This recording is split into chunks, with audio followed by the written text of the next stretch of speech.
The night had swallowed the city whole.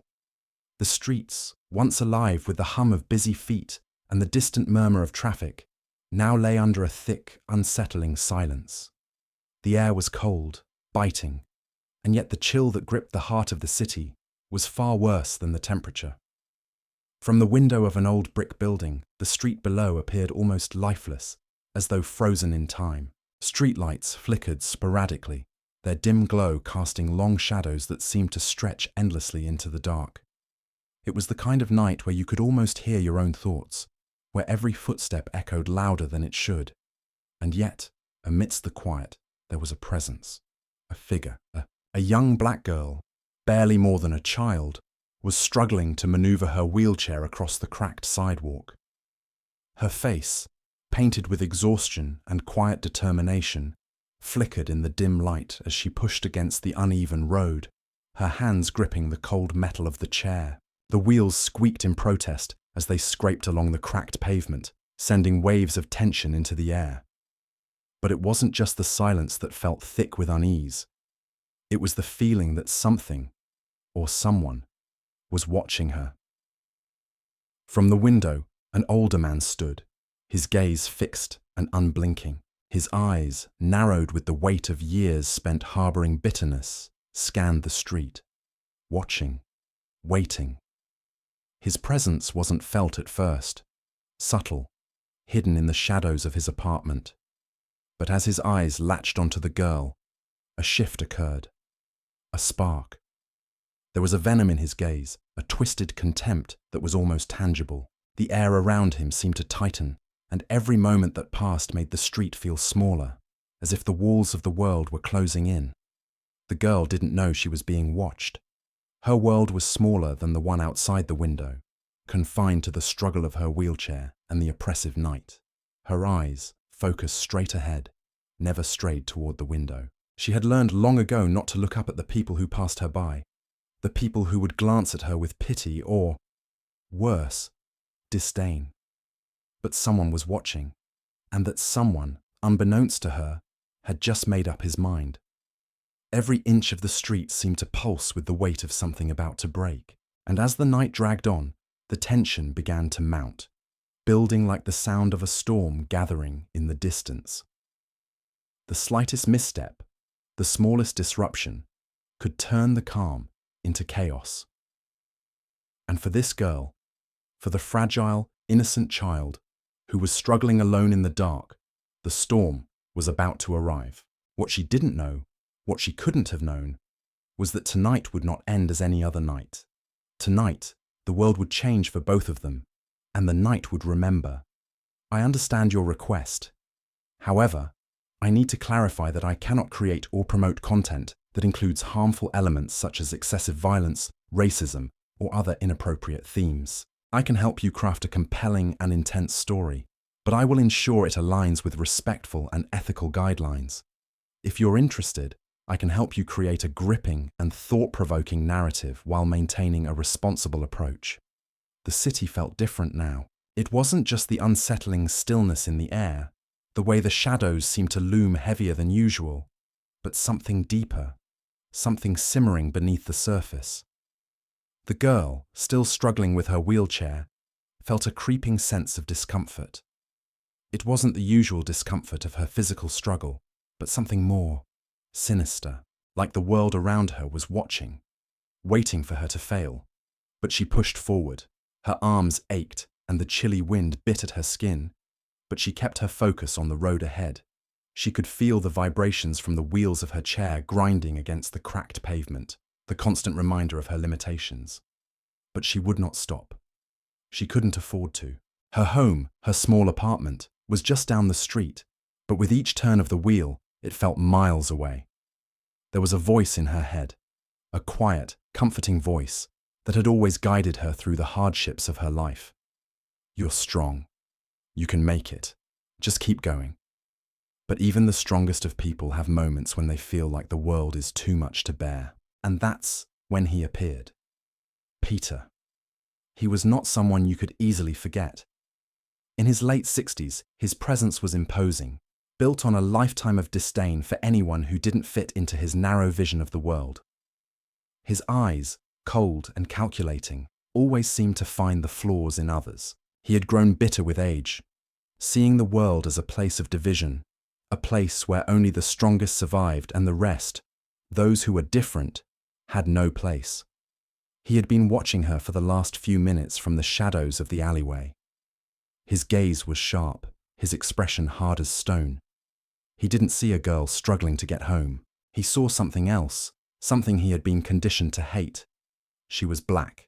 She was disabled. To him, she represented everything he believed was wrong with the world. To him, she was a symbol of weakness, of inferiority. His hand twitched at his side as he watched her, a cold, dark thought forming in his mind. The world was changing, he thought. Too fast. Too many people like her were gaining ground, becoming equal.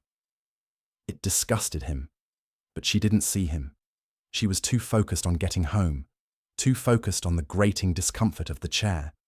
She couldn't hear his thoughts, couldn't sense the poison that now filled the air around him. Peter stepped forward, the sharp sound of his boots against the pavement piercing the silence. The girl's head jerked up at the noise, but she didn't know what to make of it.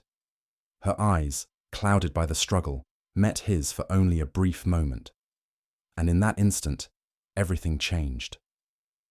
Peter walked closer, his gaze never leaving her. He didn't speak at first, but his eyes were full of contempt, full of disdain for someone who dared to exist in his world. She knew that look, the kind of look that people gave her when they thought she wasn't good enough, when they saw her disability, her race, and judged her for it. But this time, something was different.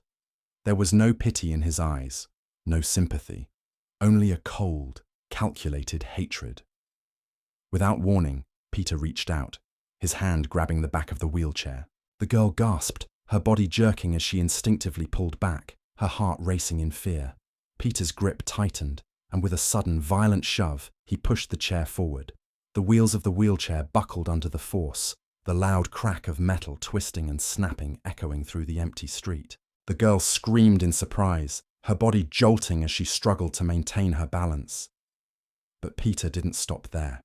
His face twisted into a cruel sneer as he watched her, the girl unable to comprehend what had just happened. Her world, once a constant battle for stability, was now shattered. The wheelchair, her lifeline, lay broken on the ground, and she was left helpless on the cold pavement. Pathetic, Peter muttered under his breath, the words laced with venom. Can't even stay upright. Worthless.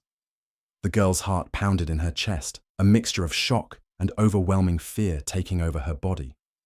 She had known cruelty before, knew what it felt like to be dismissed and ignored. But this was something else. This was deliberate. This was a force she couldn't fight. Peter stepped back, admiring his work, a satisfied glint in his eyes. "Maybe next time you'll learn your place," he said, his voice cold and unfeeling. But as he turned to leave, something shifted in the air. From the far side of the street, hidden in the shadows of the alley, a figure moved. A man, his face concealed in darkness, was watching. The girl didn't know it, but her father had been there the whole time, lurking in the corners of the street. He had been coming from work, the stress of the day weighing on him.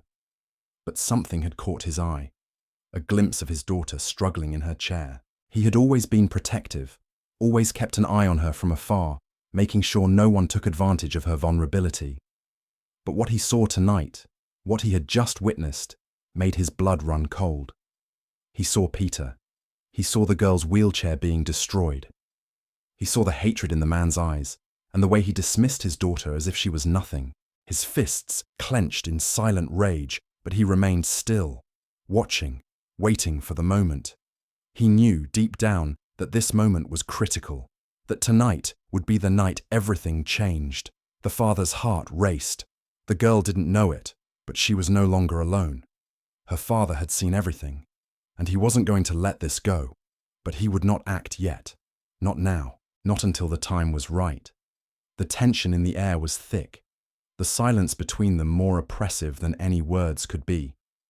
Peter, oblivious to the figure in the shadows, walked away with an air of smug satisfaction. But his fate was already sealed.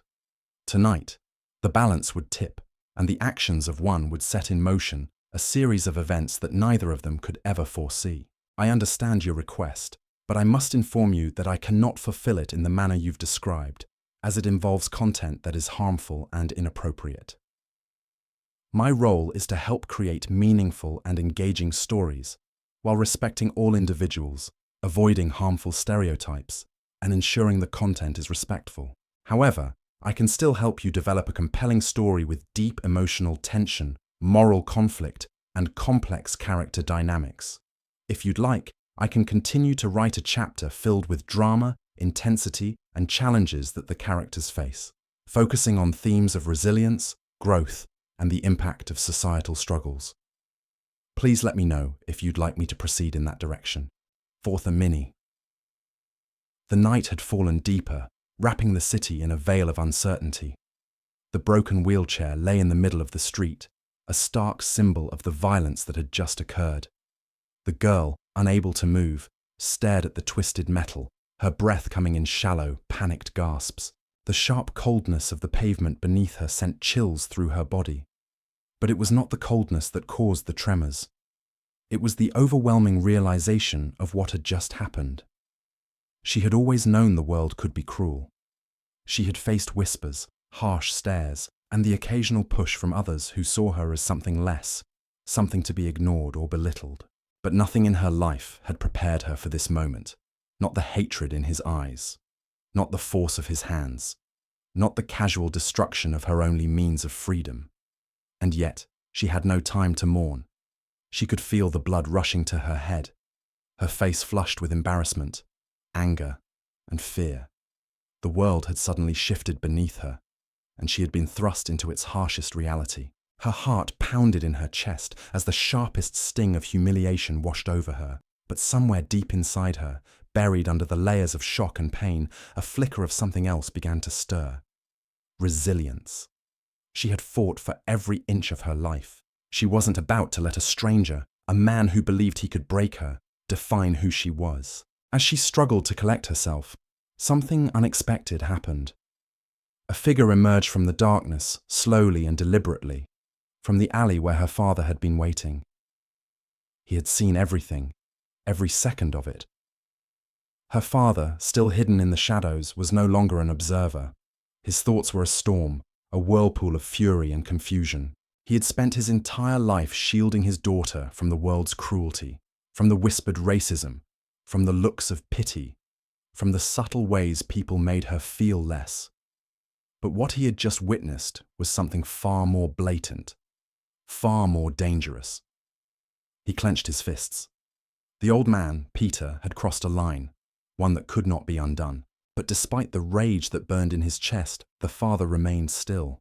He knew that acting in the heat of anger would be a mistake. This moment needed to be measured, controlled. He needed to protect his daughter, yes, but he also needed to think carefully about how to proceed. His mind raced. This wasn't just about one man's cruelty. It was about something deeper. It was about a world that had, for too long, seen people like his daughter as less than human. It was about a system that had broken them all, piece by piece. But it wasn't just the old man, Peter. It was society, the ingrained hatred that poisoned everything. As he moved closer to his daughter, he crouched down beside her, his hand gently resting on her shoulder. "Hey," he whispered, his voice soft but urgent. "You're okay. We're going to fix this." She turned her head slowly, her eyes filled with confusion and fear. "Dad." Her voice faltered, the words struggling to escape her lips. She wanted to say more, to ask what happened, to scream, but the weight of the situation was suffocating. "I know it's hard," her father continued, pulling her into a protective embrace. "I saw everything, but we're not alone in this. Not anymore." He could see the question in her eyes, the same question that had haunted him for so long. Why do people hate us? Why do they treat us this way? But there was no easy answer to that question, no simple explanation. It wasn't just one man or one incident. It was a lifetime of prejudice, a lifetime of society telling them they weren't enough, telling them they had to fight for every inch of respect. "Let's get you up, okay?" He gently helped her to her feet, guiding her through the pain that coursed through her body from the fall. Her hands gripped his tightly as they made their way toward the broken chair. The street felt even more empty now, even though they weren't alone. There was a heaviness in the air, a sense of something unresolved, something that could not be ignored. "I'm sorry," she whispered, her voice trembling. I couldn't keep it together." Her father shook his head, brushing a tear from her cheek. "You don't have to apologize, sweetheart. You're stronger than you know." As they stood there, staring at the wreckage of the wheelchair, her father's mind continued to turn. He could feel the years of tension, the unspoken hatred of the world that had weighed so heavily on their shoulders. He knew the fight wasn't over. It wasn't just about confronting Peter. It was about confronting the system, the mindset that allowed people like him to exist and thrive. In that moment, her father made a decision. "We're going to take this to the authorities," he said, his voice steady and full of conviction. "This man is going to be held accountable." But just as they were about to make their way to the nearest phone booth, the harsh sound of approaching footsteps broke the silence. Peter was back. The father's eyes narrowed as he instinctively stepped in front of his daughter, shielding her from the threat. Peter had returned, not out of any sense of remorse, but to finish what he had started. "You think you can run to the cops?" Peter's voice was grating, full of venom. "You think they'll care about you? About her?" The father's heart burned with fury, but he kept his voice calm, controlled. "You'll regret this. You've already gone too far." Peter laughed, a hollow, cruel sound that sent a chill down the father's spine. "You don't get it, do you? People like her, people like you. This world isn't made for you. And no one is going to stand up for you. Not really." The words were sharp, full of hatred, and they cut through the father's resolve. But he stood firm. "You're wrong," he said, his voice low but powerful. "You'll see that soon enough." But Peter wasn't finished. He took a step closer, his eyes gleaming with malice. "You think you're some hero? You're just as weak as she is. This world doesn't care about your struggle." But the father, with all his years of hardship, all his pain, stood tall. He would not let Peter, or anyone else, define who he or his daughter were. Not now. Not ever. The tension hung in the air, the father and Peter locked in a battle of wills. The night was far from over, and the stakes were higher than either of them realized. As Peter took another step forward, the father knew that everything was about to change. This was no longer just about one man's cruelty. It was about something far bigger. It was about a fight for dignity, for humanity, for the right to live without fear. And the battle had just begun. Let's take a brief pause here. We'd love to hear from you. Please feel free to leave a comment and share where you're listening to our story from. Have you experienced anything similar in your own life? We'd also appreciate it if you subscribe to stay updated on our latest chapters. Now let's continue.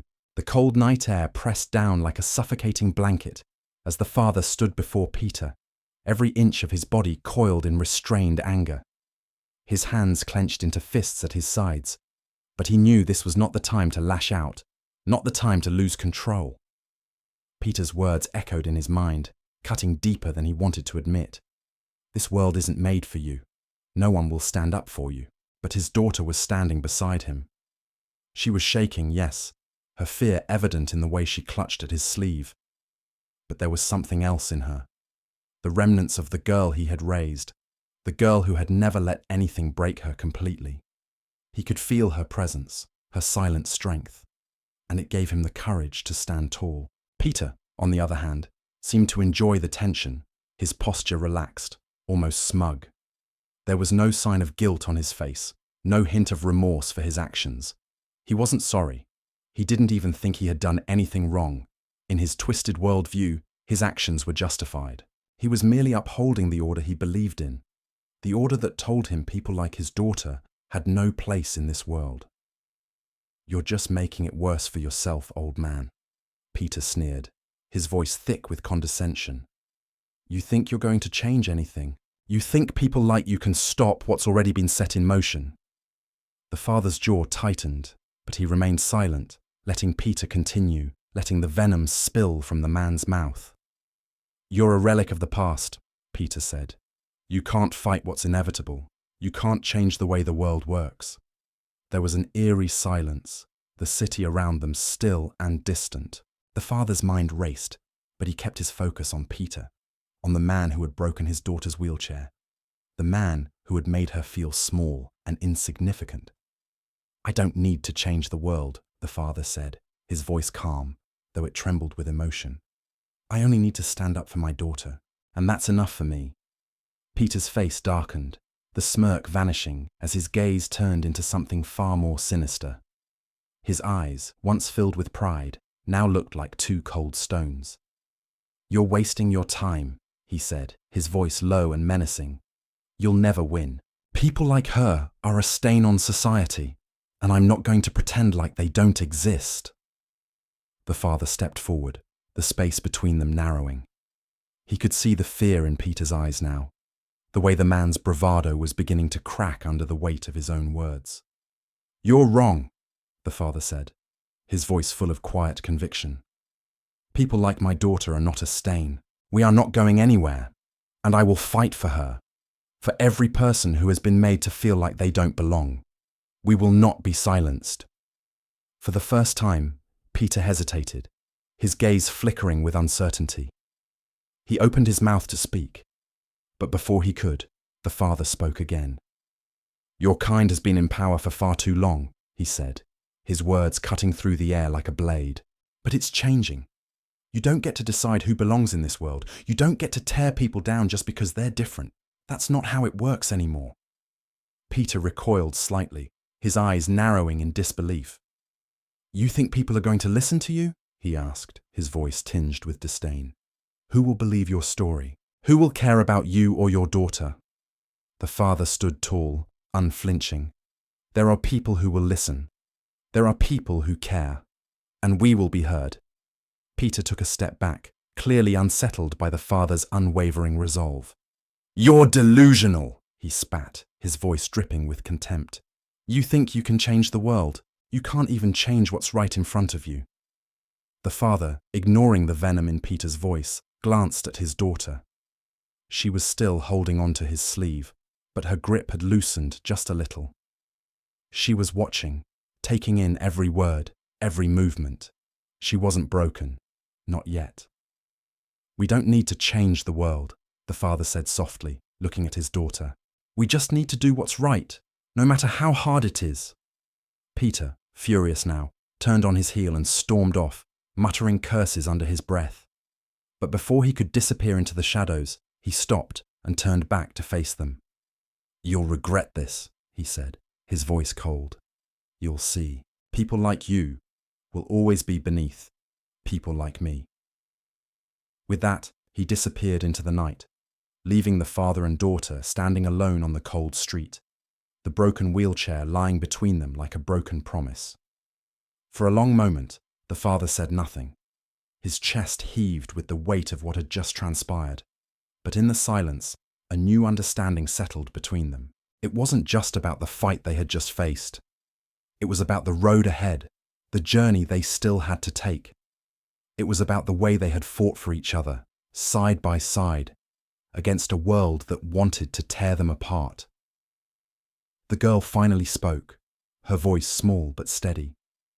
Dad, what happens now? Her father knelt down beside her, brushing a lock of hair from her face. Now we go home, he said, his voice full of quiet strength. We rebuild, and we keep moving forward, one step at a time. The girl nodded, a small but determined smile tugging at the corners of her lips. She didn't know what the future held, but she knew one thing for sure. She wasn't going to face it alone, and neither was her father. The morning after the confrontation with Peter, the city felt colder. The remnants of the broken wheelchair lay untouched on the street where Peter had left it in his wake, a physical symbol of the violence that had unfolded. The father stood at the edge of the street, looking at the wreckage, his thoughts heavy. He had tried to protect his daughter, had stepped into the fray without hesitation, but now he was forced to confront a larger question. What would it take to truly protect her in a world that seemed set on crushing her underfoot? The girl, his daughter, stood beside him. She had never been one to show weakness, but he could see the quiet torment in her eyes. It wasn't just the broken chair that hurt her. It was the harsh reminder that no matter how much they fought, no matter how much they resisted, they were always at the mercy of a world that didn't value them, a world that dismissed them at best, hated them at worst. Her voice broke through his thoughts. "What now, Dad? What do we do?" Her question echoed through him, a constant reminder that there was no easy answer. He turned to face her, his gaze softening as he met her eyes. His heart ached for her, for the weight she carried at such a young age, but he knew he had to be strong for her. "We keep moving forward," he said quietly, placing a reassuring hand on her shoulder. "We rebuild, and we don't let them break us." But as he spoke those words, he knew it wasn't that simple. Moving forward wasn't just about rebuilding the chair, or even about pushing through the pain of that moment. It was about confronting something far more insidious, something that wasn't just happening on the streets, but in the very fabric of the society they lived in. That was the real battle. They couldn't fight what Peter represented with just words. Words wouldn't dismantle the systems that made people like him feel untouchable. Words wouldn't heal the invisible wounds that had been inflicted on people like his daughter, on people like them. The father knew that this was only the beginning. They would have to fight, not just for justice, but for dignity. They would have to take a stand in a world that was constantly telling them to be quiet, to be small, to shrink. And that was where the real decision lay. The choice to resist, to push back against the forces that sought to dehumanize them, would come with a cost. He didn't know yet what that cost would be, but he knew it was coming. As they walked back toward their apartment, the girl's steps faltered slightly, the weight of everything sinking in. She had heard the whispers her whole life, had seen the judgment in the eyes of others. But this was different. This wasn't just cruel words or dismissive gestures. This was direct violence. This was a deliberate act of hatred that couldn't be brushed off or ignored. Her mind raced with questions, none of which she had answers to. Why had Peter done this? Why had he felt the need to break her? She was just a girl in a wheelchair. She wasn't bothering anyone. She wasn't hurting anyone. So why did it feel like the world was constantly trying to break her, to erase her? She glanced at her father, his face set in a determined expression. He had always been her protector, her guide, but she could see the toll that this was taking on him too. She knew he wasn't just fighting for her. He was fighting for something bigger, something that had nothing to do with the two of them and everything to do with the world they lived in. "Dad," she asked, her voice quiet but firm, "are we really going to take this to the authorities? Are we really going to fight this?" The question lingered between them, hanging in the air like a challenge. The father stopped walking, looking down at her with a mixture of concern and resolve. "I don't know what will happen," he admitted, his voice full of uncertainty. "But I know we can't let this slide. If we don't stand up for ourselves, no one will. This is bigger than just us. It's about everyone who's been treated like this, everyone who's been ignored, or worse." The girl nodded slowly, taking in her father's words. She wanted to believe in him. She wanted to believe that they could change things, that their fight mattered. But deep down, she wondered if it was even possible. Could they truly make a difference in a world that seemed intent on keeping people like them in their place? As they entered their small apartment, the weight of the world seemed to settle on their shoulders. The father moved through the space with a sense of urgency, pulling out the phone to make the call.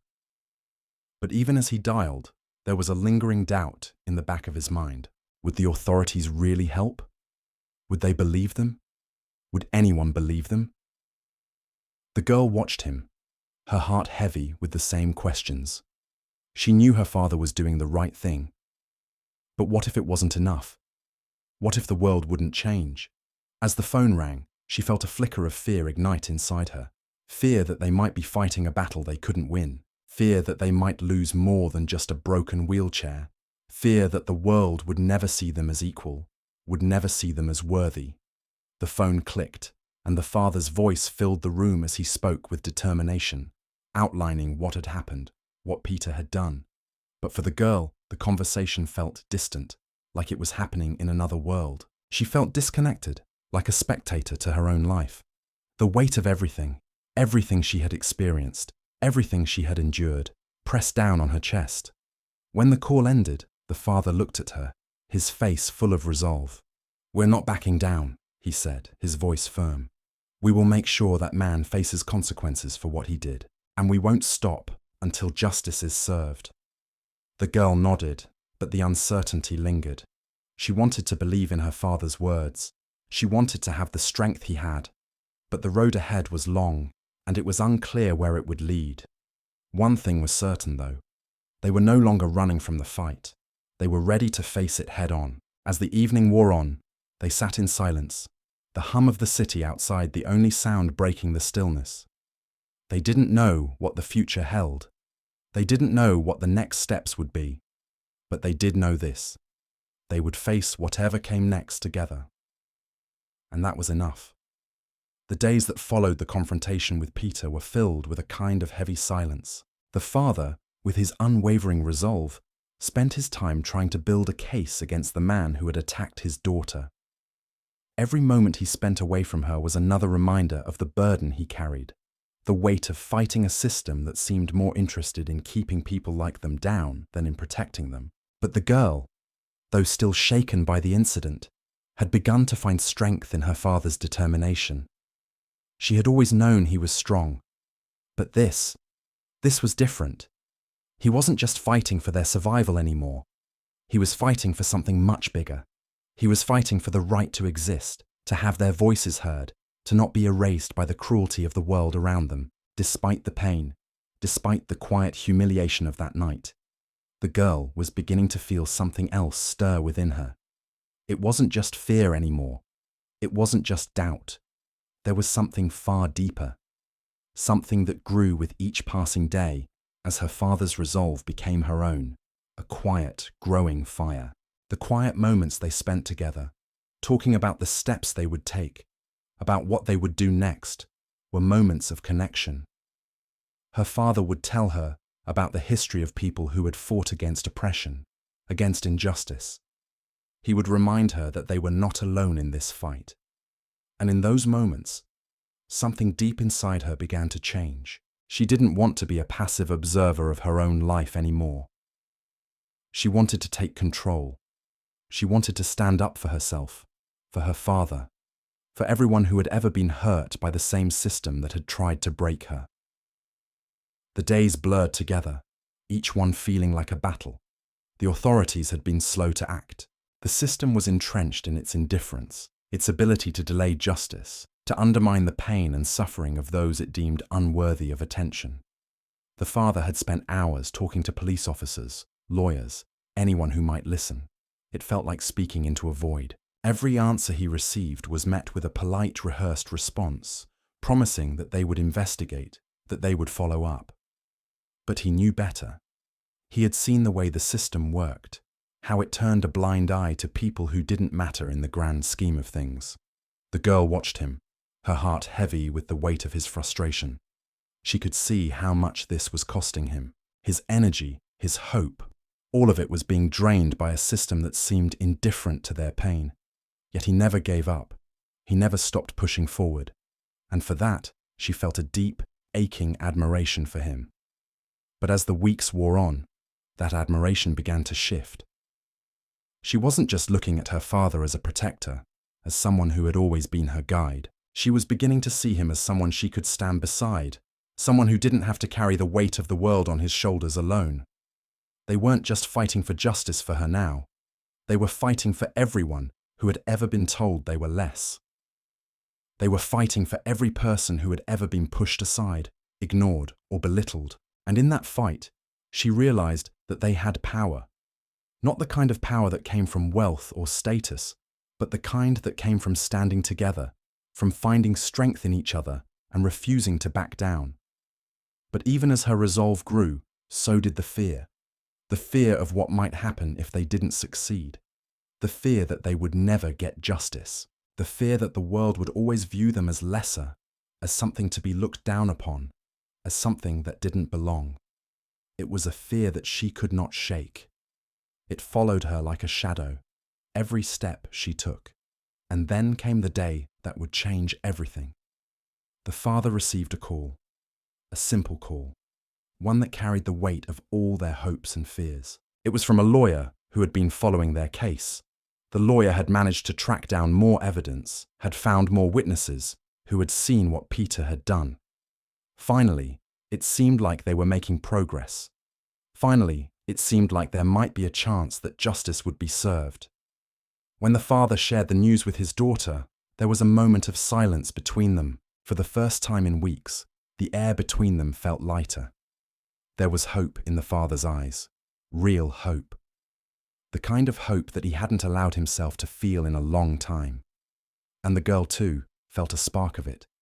Maybe they weren't as powerless as they had believed. Maybe there was still a chance to change things.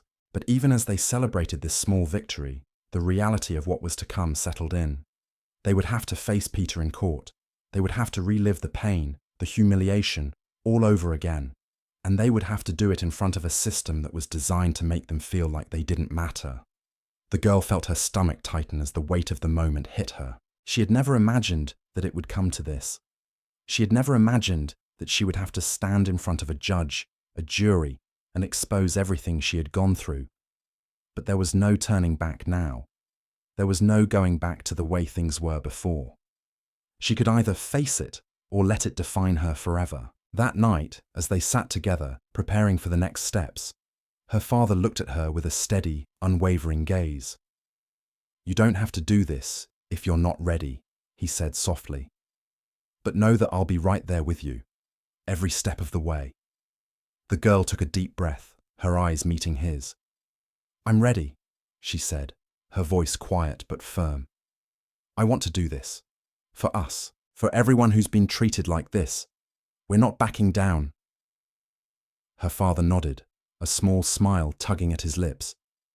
"Then we'll fight together, no matter what." The girl felt the fire inside her grow brighter. They were going to take on the world, together, and no matter how hard the road ahead might be, she knew they wouldn't be broken. Not anymore. The air in the courtroom felt heavy with anticipation. The quiet murmur of voices filled the space, but it was as if no one dared to speak too loudly, afraid of disturbing the tense silence that hung in the air. The girl, sitting in the front row beside her father, could feel every beat of her heart thundering in her chest. It was the kind of silence that pressed against you, filled with the weight of everything that had led up to this moment. The long weeks of waiting, the pain of recounting what had happened, the fear of whether it would all be for nothing. She could feel her father's presence beside her, calm and steady. His hand, resting on her shoulder, was a steady anchor, grounding her in this moment. But even his unwavering strength couldn't stop the knot of anxiety that tightened in her stomach. They had prepared for this. They had faced every challenge along the way. But now that they were here, standing in front of the system that was supposed to protect them, the fear was almost overwhelming. The sound of the gavel striking echoed through the room, cutting through the silence. The judge, a stern figure, looked over the room, his gaze cold and impersonal. "This court will now hear the case of plaintiff's name versus defendant's name," he said in a voice that carried authority, yet felt detached from the weight of the lives at stake. "Plaintiff, please state your case." The girl's father stood, his movements deliberate, steady. He had spent countless hours preparing for this moment, but now that it was here, there was no room for hesitation. He knew what he had to do. He knew that this was not just about one man's cruelty, but about something much bigger. It was about making sure their voices were heard, making sure that the world understood the pain and the injustice that had been inflicted on them. "We are here today because my daughter's name, was attacked, harassed, and humiliated by the defendant," he began, his voice strong but tinged with the pain of what he had witnessed. "We are here today because we will not allow this kind of behavior to go unchecked, because we will not allow people like defendant's name To think that they can break us, that they can treat us as less than human. His words rang through the courtroom, and for a moment, the girl thought she saw something in the faces of the people around them, a flicker of understanding, of empathy. It was small, but it was there, a quiet acknowledgement that maybe, just maybe, they were more than just a story of victimhood. They were standing here, demanding justice, demanding that their lives and their dignity be acknowledged. But that flicker was fleeting. The defendant, Peter, sat across the room, his face unreadable. He didn't look at the father or the girl. He didn't even seem to be listening to the words that were being spoken. He was detached, as if this were just another inconvenience in his life, something he could brush off, something that didn't matter. The lawyer representing Peter stood up, his voice smooth and dismissive. "Your Honor," he said, turning to the judge, "what we have here is a simple misunderstanding. My client, Mr. Defendant's name, has no history of violence, no history of racism or animosity toward others. This incident was an unfortunate accident, nothing more. The plaintiff's claims are exaggerated and without merit. There was no malice, no intent to harm." The girl's stomach twisted at his words. She had heard those same arguments over and over in the past, the same dismissive tones that tried to rewrite the truth, that tried to minimize her pain.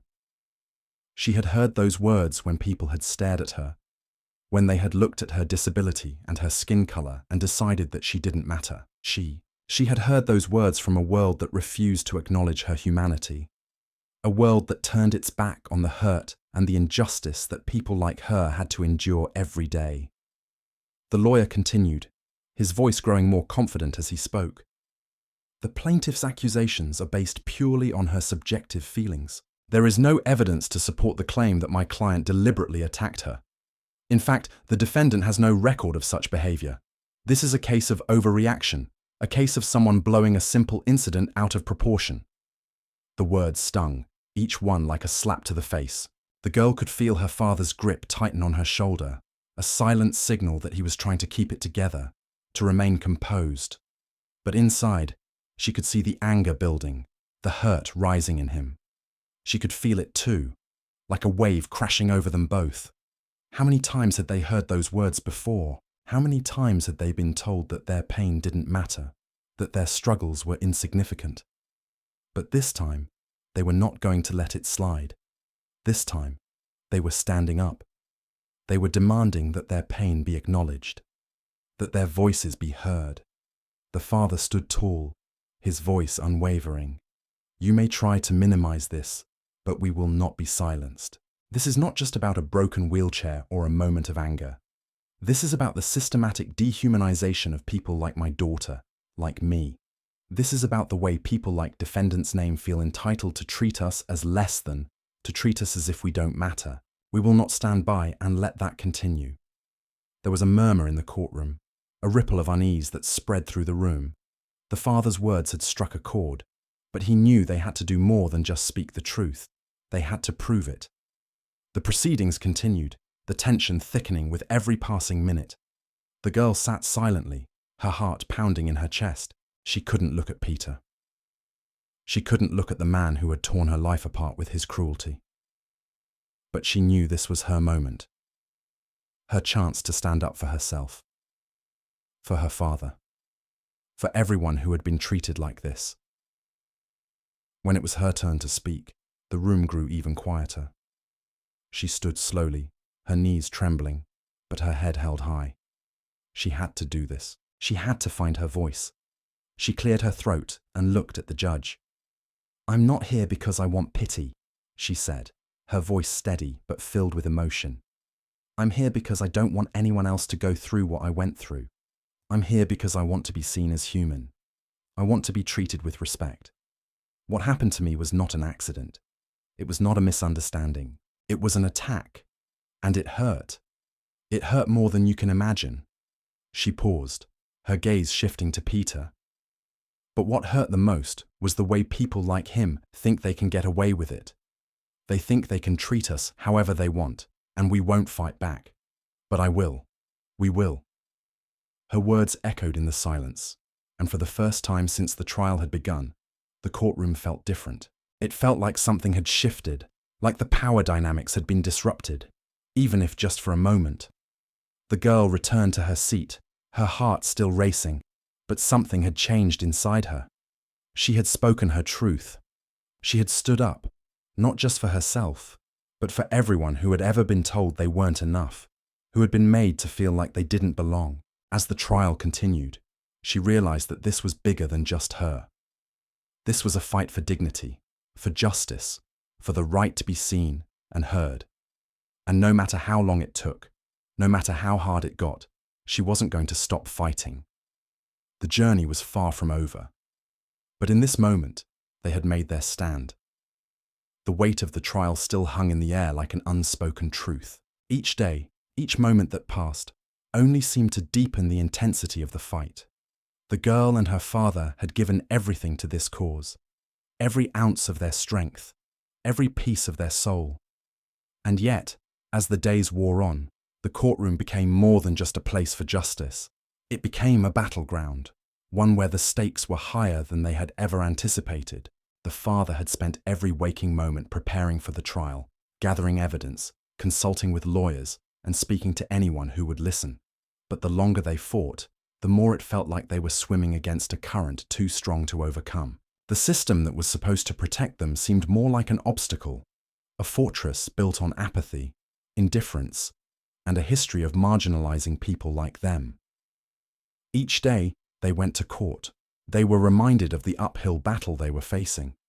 It wasn't just about one man's actions anymore. It was about the way the world had allowed such behavior to continue unchecked, the way society had normalized the dehumanization of people who were different, who didn't fit into the narrow mold of what was acceptable. And then, there was the other side. Peter. The man who had attacked the girl, the man who had broken her wheelchair and crushed her spirit. He sat in the courtroom like a shadow, barely acknowledging their presence. His lawyer had become a fixture in the case, spinning the narrative, trying to downplay the attack, trying to make it seem like it was a moment of unintentional conflict, a simple misunderstanding. But the girl knew better. She knew what it had been. She knew what Peter had done, and she was determined to make sure everyone else knew too. The trial was entering its final stages. The prosecution had rested their case, and now it was time for the defense to make their move. The tension in the courtroom was palpable. The father sat rigid in his chair, his fingers curled tightly into fists, his mind sharp with focus. The girl, sitting beside him, had grown quiet in the past few days. The weight of the ordeal had begun to press down on her, but she was still holding on to the fire that had sparked within her, the fire that told her she would not be broken. The defense lawyer, a man with slicked back hair and a smile that didn't reach his eyes, stood up and turned to the judge. "Your Honor, we have heard the testimony from the plaintiff and the evidence presented by the prosecution. However, I would like to remind the court that there is another side to this story. My client, Mr. Peter, last name, has been falsely accused of an act that was nothing more than a momentary lapse in judgment." The words hit like a slap. The defense attorney was attempting to spin the attack into something that was unintentional, that it was an accident, that it wasn't Peter's fault, that the girl's feelings were merely an overreaction. The father could feel the blood rise in his veins, the anger building inside him. How could they even say that? How could they try to erase the truth? The defense lawyer continued, his voice steady, smooth, as if he were trying to convince himself as much as the court. "There is no evidence to suggest that Mr. Peter, last name, intended to cause harm. In fact, he has no criminal record, no history of violent behavior. The incident, while unfortunate, was simply an accident, a misunderstanding." The girl's hands tightened in her lap, her nails digging into her palms. The lawyer's words stung. They twisted the truth. They turned her pain into something insignificant. And the worst part was that she had heard those words before. She had heard them from people who didn't know her, from people who looked at her and saw only a disability, a difference, and judged her for it. People who decided that her life didn't matter enough to be protected, that her pain was just an accident. Her father's hand brushed against hers, grounding her in that moment. His presence, steady and firm, was a reminder that they were in this together. They had fought for so long, but now was the time to push through the final barrier. The defense lawyer, sensing the shift in the courtroom's atmosphere, pressed on. Furthermore, it is important to note that the plaintiff's version of events is based purely on her subjective feelings. My client, as we have established, has no history of malicious behavior, and we must ask ourselves, should we base our judgment on one individual's emotional response, or should we weigh the facts? The question hung in the air, a cold reminder of how easily people's pain could be dismissed, how easily the system could favor the one in power. The girl knew that the facts, the truth, had been presented. She had already spoken about the attack. She had already told her story. She had shown the world what had been done to her. But the defense lawyer was trying to turn the tables, to shift the focus away from the truth and onto her feelings. And that was when the girl stood up. Her father's hand on her arm was light but firm as he tried to stop her. He whispered, "Wait, just a moment. Let's think this through." But the girl shook her head, her voice quiet but unwavering. "No, it's time." With a deep breath, she stood, walking toward the witness stand. The silence in the courtroom was deafening. All eyes turned to her, some filled with curiosity, some filled with skepticism. She had already testified once, but now she was going to speak her truth, loudly, without hesitation and without fear. The father watched her, his heart swelling with pride. This was his daughter, standing up for herself. This was her moment, and he knew it was going to be something she would carry with her for the rest of her life. The girl took a deep breath, then looked directly at the defense lawyer. "You think this is just about my feelings?" she asked, her voice steady, her words carrying the weight of everything she had endured. "You think this is about me overreacting?" The defense lawyer was taken aback by her directness, but he didn't respond. Instead, he gestured for her to continue. The girl turned to the judge and then back to the courtroom. "I'm not just telling you how I feel. I'm telling you what happened. I'm telling you that I was attacked. I'm telling you that I was humiliated. I'm telling you that this man sitting over there, tried to break me. And he did. He tried to make me feel like I didn't matter, that I was less than human. And you want to make this about my feelings? No, it's about what he did. It's about the fact that we live in a world where people like him think they can get away with it. But I won't be quiet. I won't let you tell me that my pain doesn't matter."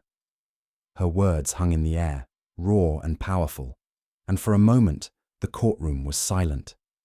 The defense lawyer opened his mouth to speak, but he was met with the gavel's sharp strike. The judge looked down at the girl, his expression unreadable. "You may sit down now," he said, his voice even. But there was something else there, a shift. Something had changed. The power dynamics in the room had been disrupted. As the girl returned to her seat, she could feel the eyes of the courtroom on her. She had done it. She had spoken her truth, and no one could take that away from her. But as the gavel fell again, signaling the end of the day's proceedings, she knew this battle wasn't over. They still had to fight. They still had to prove that the world had to change. But this time, they were no longer alone. The courtroom was a blur of noise and motion as the judge called the proceedings back into session. The gavel's echo still reverberated in the air, signaling the beginning of the end of a long, arduous journey. The girl, her mind spinning with everything she had just said, took her seat again beside her father. Her legs felt unsteady beneath her, but there was a surge of something more, something that pushed her forward, something that gave her the strength to carry on. Her words had been heard. She had finally spoken her truth. And though she felt vulnerable, exposed in that moment, she knew she had done what was necessary. She had faced the very thing that had sought to break her and refused to be silenced. There was no going back now. The defense attorney, a man whose demeanor had once seemed smooth and dismissive, was no longer so confident. He shifted in his seat, flipping through his notes, his earlier bravado replaced by a subtle shift in body language, an unease that didn't go unnoticed. The prosecutor, a woman who had been quietly observing the unfolding drama, stood up and addressed the judge with calm determination. "Your Honor," she began, her voice steady and clear. "The plaintiff has shown immense courage in recounting what happened. We are here not just to argue a case, but to acknowledge the undeniable truth that an act of violence and humiliation took place, an act that cannot be excused or minimized. This was not a misunderstanding, as the defense would have us believe. This was a deliberate attack." Her words hung in the air, and for a moment, the courtroom seemed to hold its collective breath. The prosecutor paused, letting the weight of her statement sink in before continuing. "This case is not just about a broken wheelchair, Your Honor. It is about the systemic disregard for human dignity that is far too common in our society. It is about the willingness of some to treat others as inferior simply because of who they are, because of their race, their disability, their difference. We ask that the court see beyond the defense's narrative and recognize the damage done to this young woman and the consequences of allowing such behavior to go unchallenged." The girl sat still, but her chest swelled with something powerful. It was a quiet understanding that everything she had feared, everything that had once felt like a silent weight on her shoulders, was being acknowledged. This was not just her battle anymore. It was everyone's. Peter, sitting on the opposite side of the courtroom, shifted again, his face now devoid of the smugness it had worn throughout the trial. There was no denying it anymore. His actions, his callous disregard for her humanity, had been laid bare. But his response, his silence, spoke volumes. It was the silence of someone who had no answer, no defense left, someone who realized, perhaps too late, that he had underestimated the power of a voice unbroken. The father, who had been quietly watching everything unfold, leaned over to his daughter, his voice barely a whisper. "You did it. You made them hear you." The girl didn't respond immediately. She had so much to say, so much to process. But for the first time in days, she allowed herself a small, quiet smile. The fight wasn't over, but she had already won something. She had taken control of her story. No one could erase that. As the trial dragged on, with both sides presenting their final arguments, the atmosphere in the courtroom became increasingly tense. The stakes were higher than they had ever been, and with every word spoken, the pressure mounted. But it wasn't just about winning anymore. It wasn't just about what would happen to Peter, or whether he would be held accountable for his actions. It was about something much larger. It was about the message this trial would send, the message that the world could no longer look away, that the systemic disregard for the marginalized and the oppressed had to end. The prosecutor's closing remarks carried the weight of this message. We ask for justice, not just for the victim in this case, but for everyone who has ever felt like their voice doesn't matter, everyone who has been made to feel less than, everyone who has suffered in silence, afraid to speak out, afraid to stand up. Justice is not just a matter of what happens here today. It is a matter of what we allow to happen in the future. The room was still. No one moved. No one dared to breathe. The girl's heart pounded in her chest, the uncertainty of what would come next, of what this would all mean, swirling in her mind. But she didn't back down. She had already said what needed to be said. The world had heard her. And no matter what happened now, it couldn't change the truth of what she had done. The judge, an imposing figure who had remained largely neutral throughout the proceedings, looked at the defense and then at the plaintiff's side. His face was unreadable as he prepared to give his verdict. "I have listened carefully to the arguments presented in this case," he began, his voice steady, authoritative. "This court has heard from both sides, and it is clear that this is a case of serious consequence. It is not just about the events that transpired on that day. It is about the broader issue of respect, of dignity, and of human rights. The law exists to protect every individual, and it is the duty of this court to uphold that principle." There was a long pause before he spoke again, his words measured, deliberate. The defendant's actions were inexcusable. This was not a simple misunderstanding, nor was it an accident. It was an act of aggression and cruelty, and for that, there must be accountability. The room seemed to exhale in unison, as if the collective breath of everyone present had been held too long. The father's hand tightened around his daughter's, his heart racing. He hadn't allowed himself to believe it until now.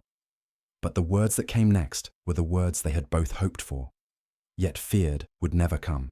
Peter, last name, you are hereby found guilty of assault and battery. The court will now determine the appropriate sentencing. The girl's breath caught in her throat. For a moment, everything felt surreal. She had won. They had won. Peter would be held accountable for what he had done. There would be consequences for his actions. The system had not failed them. They had fought, and they had been heard. But as the gavel came down, signaling the conclusion of the trial, a small voice in the back of her mind reminded her that this was only one battle. The war was far from over. This was just the beginning of something larger. For now, though, she allowed herself to feel the weight of the victory. They had done it. They had spoken truth to power, and the world, though still flawed and broken, had listened. The days following the trial were a whirlwind. The press coverage, the interviews, the constant barrage of messages, it was all a blur. For the girl and her father, the world outside seemed both larger and more claustrophobic than ever before. Their victory in the courtroom was something they had longed for, but the aftermath of it was something neither of them had truly prepared for. In the quiet moments, away from the glare of cameras and the voices of strangers asking questions they didn't know how to answer, they found solace in each other's company. The apartment that once felt small and confining now felt like a sanctuary, a place where they could breathe and be themselves again. There, they didn't have to be anyone other than who they were. They could just be father and daughter. But the world outside their home was different. The fight they had fought in the courtroom was just one battle in a much larger war. A war that wasn't fought with gavel strikes and legal arguments, but with real lives, with real pain, and with the quiet indignities that people like them had faced for far too long. The girl sat at the window one evening, her gaze distant, watching the city outside. It was dark now, and the streets below were filled with the faint hum of activity, people moving, going about their lives, unaware of what had happened just a few days before. Her mind wandered back to the trial, the way the defense had tried to undermine her pain, tried to diminish her story, the way they had reduced her to an overreaction. They hadn't seen her. They hadn't seen the years of struggle, the silent battles fought every day. They hadn't seen the countless times she had been made to feel invisible, but she had spoken, and she had been heard. That was the victory. That was what mattered. Her father came up behind her, his hand resting gently on her shoulder. "You okay?" he asked softly, his voice filled with concern. She turned to him, giving him a small smile. "I'm fine," she said, though she knew it wasn't entirely true. "Just thinking." He nodded, understanding. "I know. I've been thinking too. About everything. About what we've been through. And what comes next." The girl looked up at him, her brow furrowed in thought. "What do you mean?" He sighed, looking out at the darkening skyline. "It's not over, is it? We won in court. Peter's been held accountable, and that's important. But the world doesn't change just because of one case. There are still so many people like him out there, people who think it's okay to treat us differently, people who still believe we don't belong." She felt a pang in her chest. He was right. The trial had been a victory, but it was just one piece of a much larger puzzle.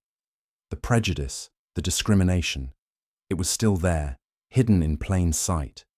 It wasn't just in the actions of one man, it was in the way people looked at her, the way they avoided eye contact, the way they stepped aside when she passed. "Then what do we do?" she asked, her voice small but resolute. "How do we fix it?" Her father smiled gently, but there was sadness in his eyes. "We keep fighting, not just for us, but for everyone who's been hurt by the same system, the same hatred, the same fear. We keep pushing for change, even when it feels like it's not enough." He paused, looking at her with deep, unwavering affection. "You've already done something incredible. You stood up, you told your story, and that matters. It's just the beginning." The girl nodded, though she still felt the weight of everything they had been through. "It doesn't feel like enough, though," she admitted, her voice thick with emotion. "I mean, we won in court, but that doesn't change how people see me, how people see us. It doesn't change all the hurt and the hate that's out there." Her father's eyes softened, and he sat down next to her. "I know, but it's a start, and you've shown everyone that we won't be silent. We won't be invisible anymore. That's the power we have." She turned her gaze back to the window, her mind racing. The road ahead was long. There would be more challenges, more battles, but for the first time, she felt like she wasn't alone. For the first time, she felt like she had the strength to face whatever came next. "We keep fighting," she said, her voice gaining strength. "We keep speaking up, and maybe one day the world will listen." Her father squeezed her hand, a silent promise of solidarity. Together, they had overcome something no one thought they could. Together, they had faced down a system that tried to break them, and they had come out the other side stronger. As the city lights flickered below them, the girl realized something important. The world didn't get to decide her worth. She did. And no matter how long it took, no matter how hard the fight, she would keep speaking, keep fighting, and keep living as her true, unapologetic self. For the first time in a long while, she felt a quiet confidence settle in her chest. The world might not have changed overnight, but she had, and that was enough to keep moving forward. Vrouwke Epilogue. Months passed. The courtroom drama faded from the headlines, but the story of the girl who refused to be silenced lingered in the hearts of many.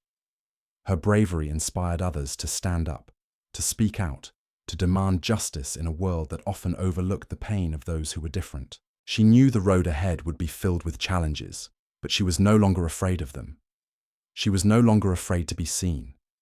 As for her father, he remained by her side, a steadfast presence in a world that still had much to learn.